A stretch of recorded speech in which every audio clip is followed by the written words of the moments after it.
The trail is a metaphor for change. Although hiking, and specifically endurance hiking, is now a big part of my day-to-day, it's not just about exercise. It's about transformation.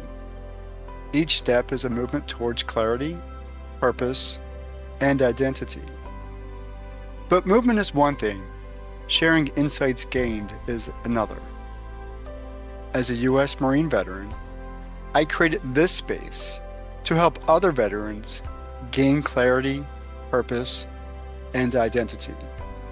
Let's walk this path together.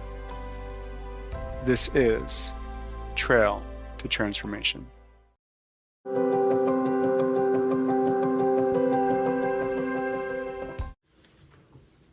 I believe leading people is not just another responsibility. It's the most important responsibility in the world. I'm Timothy Dean Smith. For decades, I've helped organizations identify and prepare the right people to lead their people. Join me as we explore how improved leader readiness leads to contagious performance improvement.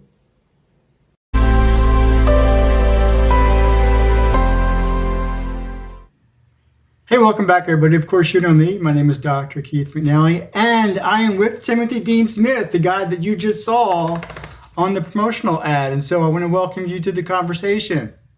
Thank you, Keith. Appreciate it. And I always love to share knowledge with you and your listeners, and in this case, viewers. Well, I appreciate that. Before we begin, I just want to say I am so inspired by my own message. Every time I listen to my intro, I get inspired, but then I'm doubly inspired by what you're doing as well. And so before we actually dive into the conversation, kind of give us some background as to who you are, please. Okay. 60% of first-time leaders fail, and I prevent that failure. And the way that I do that is I assess, transform, and accelerate the transition of the right people for what I feel is the most important responsibility in the world, and that's leading people. I've got nearly 4 decades of experience in leader development and culture improvement, and I consider myself a crash test dummy. Been there, done that. I love that. And so let's kind of dive in. And of course, we're talking about leadership. We're talking about what it means to be a leader. And I've had these conversations before with different people. And every time I ask somebody to kind of give me a definition of what a leader is and what leadership is, it's always different. That doesn't make it bad. It's just different. And so I want to get your personal insights, please. What is a leader and what is leadership?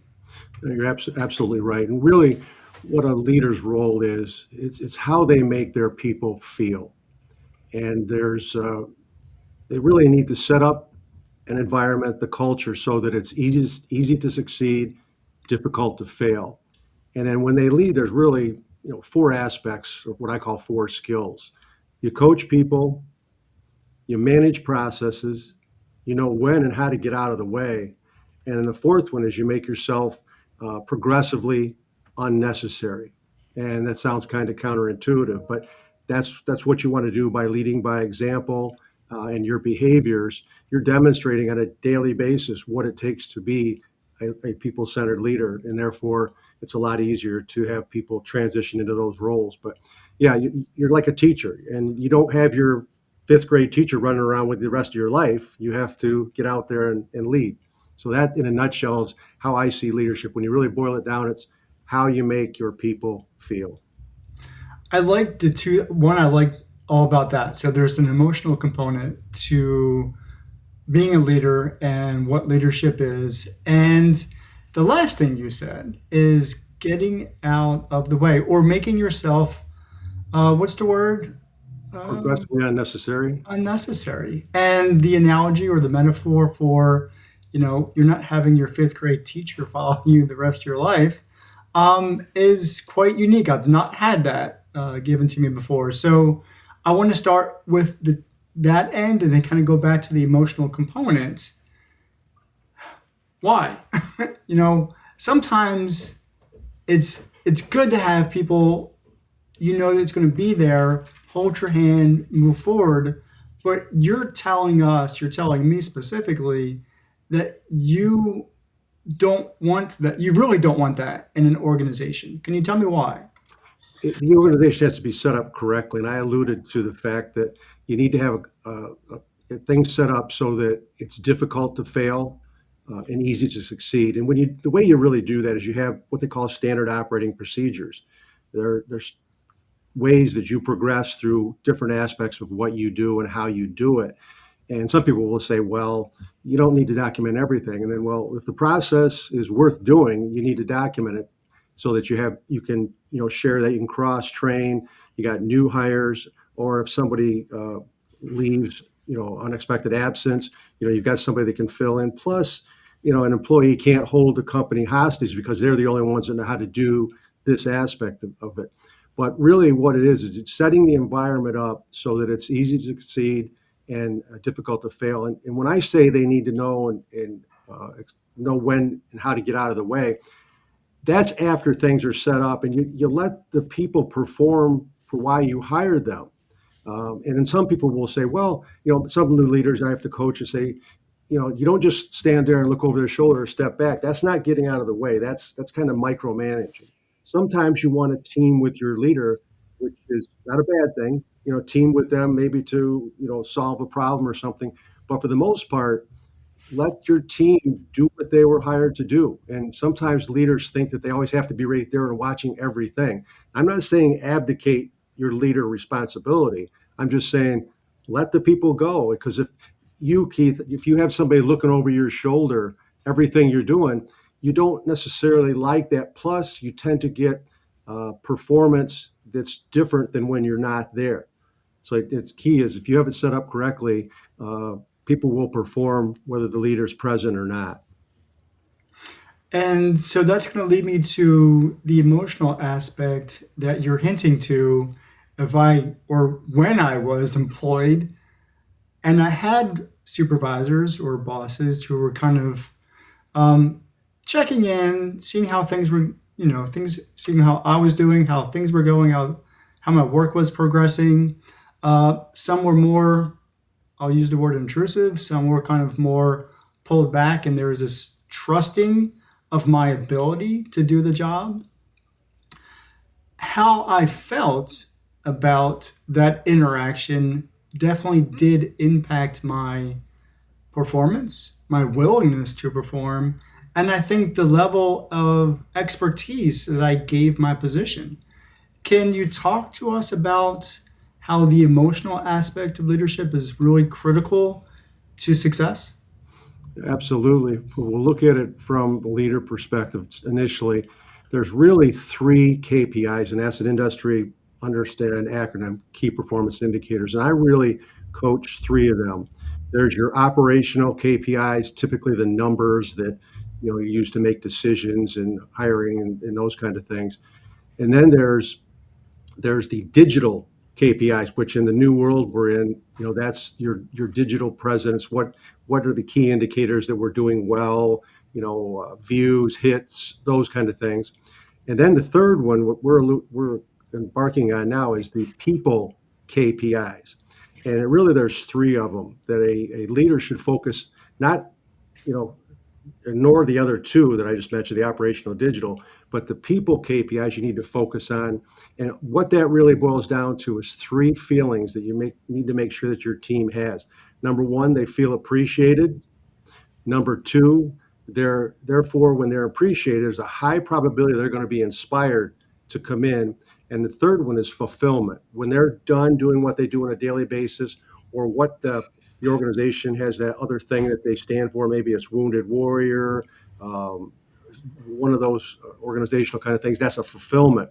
So if you get those three KPIs right, the other two KPIs tend to fall into place a little bit easier because, like I said, if you feel appreciated, your leader, appreciates what you do, then you're going to probably be inspired to come in and perform better than you normally would, and you're fulfilled when you leave. Same thing with a leader. A leader needs to feel those as well. People think that it's all about just the team that you lead, but a leader has to feel just as well as appreciated, inspired, and fulfilled as well. So that's one component that people tend to miss. But in a nutshell, that's really what it is. Now, if you do that correctly, the people KPI takes on another meaning. It now means keep people inspired. You keep your teammates inspired, things are going to happen a lot easier. And I'm not saying it's just going to be and all roses, but things will be a lot easier down the road. So the one question that popped into my head is, if the leader needs to have that emotional feedback, how do they get that? Because surely they're not going to get it from the team, although they may to a degree. Earlier, you talked about there's a culture present within an organization. How does a person in leadership, one who is leading, get that emotional feedback so that they feel appreciated and can be rewarded for the work that they do? Well, it's one I'm going to hit you with. It's going to probably shock you and your listeners, but I'll start with the obvious one first, and that's their leadership. Those that are leading them need to also exhibit the same things that they exhibit to their team. But there's nothing wrong with a team, somebody that you lead on a team, saying to their leaders, hey, you knocked that one out of the park. Great decision. We know that was a tough decision. It affected us all. So that's something you don't hear people talk about, but there's nothing wrong with that. So those are the two perspectives that leader can get that same emotional reassurance from. Going back to my experiences as a Marine, and this is beyond boot camp, this is actually in the Fleet Marine Corps. There were people, so the basic structure, there's a platoon, there's a platoon leader, usually a non-commissioned officer, an enlisted man who has just kind of worked up the ranks. As a Marine, as somebody in service, typically those who are promoted to leaders or in a leadership position, and then and I don't want to talk about my producer, I don't know her experience because she's a veteran. As a Marine, typically it's technical competence that gets you up the ranks, and it's not necessarily your ability to emotionally connect with others. When that's absent in a culture, and I could pick on the Corps if I wanted to, not going to, but I am going to identify it. How is the leadership element affected, either good or bad, or is it indifferent? You're asking me to compare, like, Yeah. If there's a lack of the emotional element, which you just said is a key structural element in leadership, at least good leadership, what happens if it's absent? Oh, well, if it's absent, I'll take the civilian side of leadership, and then we'll talk a little bit about the military side of leadership. But for example, if you're somebody on the team and you don't know, your leader he or she never talks to you, never lets you know how you're doing.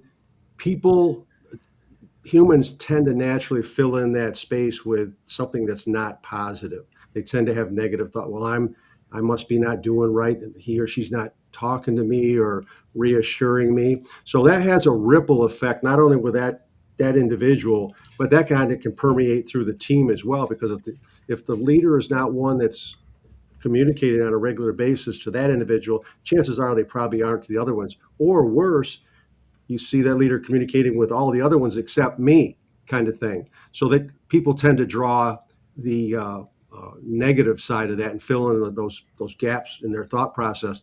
And that, like I said, will tend to ripple through the organization, and it just makes things really tough. On the military side, military, as you well know, is more of a command and controlled type of approach, because you have people's lives on the line. Where in commercial world, when you're in a leader role, typically it's not a life or death situation. Maybe unless you're delivering organs for a donor or something like that. That's very critical. But the point is that the leadership styles are a little bit different between the military side, which is more command and control, because you have to be precise, clear chain of command, so you know what to do in life and death situations. Where in the commercial world, it's more about making sure that of feelings that people have, they feel appreciated, inspired, and fulfilled. Your niche is first time leaders. That's a make or break situation for many, many people. Talk to me about that first, and then kind of go in deeper about the value of training first time leaders. Well, first of all, it happens, meaning first time leaders fail 60% of the time. Anything that happens 60% of the time, that's a lot, whether it's good or bad. And what typically happens, and I like to call this how organizations unknowingly get rid of their best people in 3 easy steps and simultaneously wreck their culture. What happens a lot of times is in individuals on a team, and we'll use sales as an example. You have a sales team, and you've got one individual that's really knocking it out of the park. So their leadership says, yeah, we're going to make him or her the leader of this organization. And so what they do is they'll select this person, and a lot of times they don't go through an assessment process. And I've set up a assessment process that's free to use, and there's really 4 questions to really qualify somebody if they've got the potential to lead people. And so when they first look at this individual, they're probably exhibiting what I call good self leadership, meaning they show up on time, they're well groomed, they're good listeners, they're team players, uh, they're conscientious. So that's probably why they're earmarked initially and selected. Okay, the second question is, do you really truly care about people? These new leaders are not asked that question. Second one is, are you inspired to lead people? And the fourth one is, are you trained to lead people? Those questions, if they're not asked, this is what I call the assessment. That's where you're set up for failure right out of the chute, because a lot of times what happens is if he or she is selected to be a leader, their response is, well, I really don't want to, but I don't want to make them feel bad and say no to them. And then consequently, this person will get either not very good leader training or none at all. And it will be it'll be over a period of time. Their behavior will demonstrate that they really don't want to be there. And what happens is a lot of times is people will be distressed. The people that selected them will be distressed because they know, well, that's not a good selection. Maybe OJT will take care of that on job training. The second thing is that it erodes your operating budget, and it also erodes your culture. You want to have a culture where people like the experience of being there. So it has a negative effect, not only from a people standpoint, but also from a financial standpoint. Plus, what happens is now that individual says, well, I failed, and I really don't want to go back to my pre-leader role because I'll be looked at as a leader failure the rest of my career. So they have to make a career decision. And a lot of times those people will say, I'm going to leave the organization, go do the same thing for somebody else, maybe a competitor, typically it's a competitor. And that's how organizations unknowingly get rid of their best people in 3 easy steps. And that's what I help them understand and prevent moving forward. So you get the right people ready to lead people. And when I say the right people, if they have somebody that, I recommend, I say, they got a candidate that they select, I say, okay, I would ask these 4 questions, give them the opportunity to say no to any one of those. Because if you don't, here's what's going to probably happen down the road.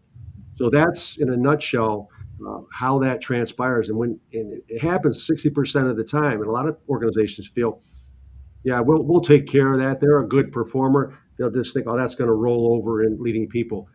When you go from an individual performer to a first-time leader role, it's not a promotion.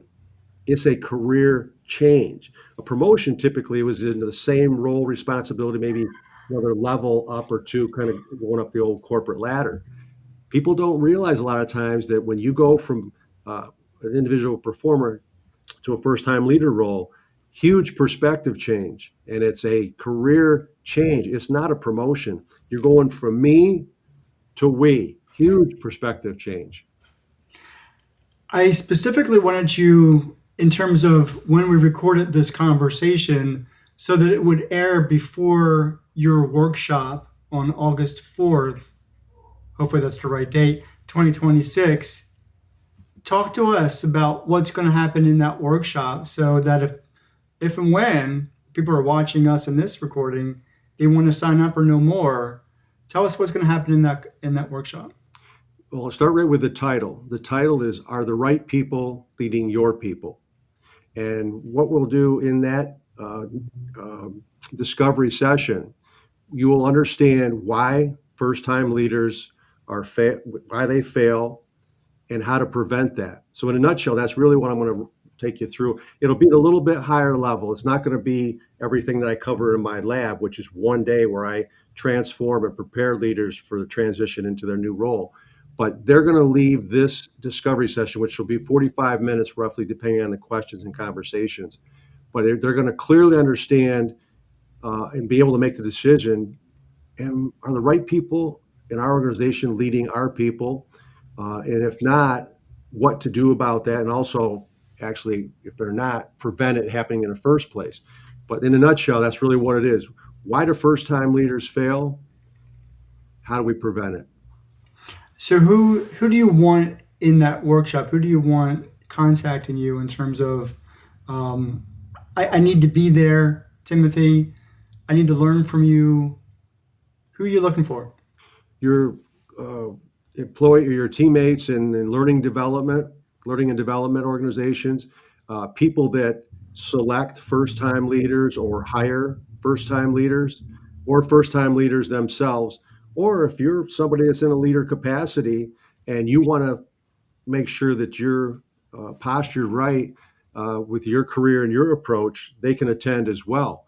But it's really people that are involved in setting up or selecting first-time leaders or first-time leaders themselves. And for people who do attend, what should they expect to? What kind of value should they expect to have once it's over? When they come out of that session, they're going to understand, number one, and look at their organization, and they can probably, based on whatever their knowledge set is of the team that they have, they could probably make the determination, yeah, that individual is slotted correctly in terms of they're a great people-centered leader. Maybe in this case it's not. Here's what we can do, and here how we can approach them. They will understand how to approach somebody that's in a leader capacity, and that know this after the fact, but give them the opportunity to say, hey, do you really want to continue in this capacity? It's okay to say no, because we want to still you to remain in our organization because you're a great asset. So that's what they'll walk away with. They'll have a clear understanding of, are the right people leading our people? If not, what to do if they're in the current capacity, or if we have somebody we want to select, how do we make sure we assess them and accelerate their transformation and transition into the most important responsibility in the world, which is leading people. I love it. And what you just said about making decisions, sometimes it's okay not to step in that role. One, if you're not qualified or you don't even feel that you're ready. With the amount of time that we have left, which is about a minute or so, what else are you doing this year? This is 2026, and I know you've got some good things going on. Tell us about it.